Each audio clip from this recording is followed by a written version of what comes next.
dengan adanya VM Stasiun, kehadiran VM Stasiun di Banda Aceh ini, itu harapan saya adalah akan mempermudah semua layanan haji, layanan umroh, ataupun layanan-layanan yang untuk TKI dan pekerja-pekerja yang ke Arab Saudi.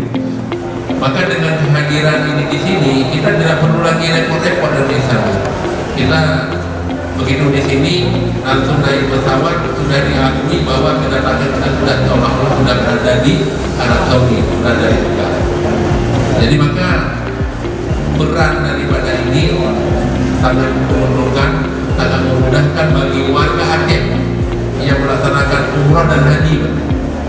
Yang melaksanakan umrah dan haji, kita sudah dimudahkan dengan kehadiran dari 70-an negara. Kita mendapat kesempatan. Ini bukannya hal yang gampang, bukannya hal yang mudah, tetapi ini adalah suatu penghargaan karena Aceh punya sejarah yang luar biasa dalam menggerakkan haji ke dulu sampai sekarang.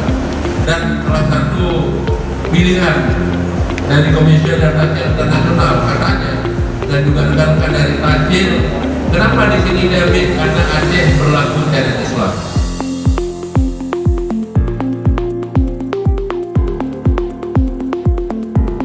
Maka akhirnya dengan mengucapkan Bismillahirrahmanirrahim, kantor Malayan Bisa cabang Banda Aceh PT Tampil Indonesia dengan resmi saya nyatakan dibuka.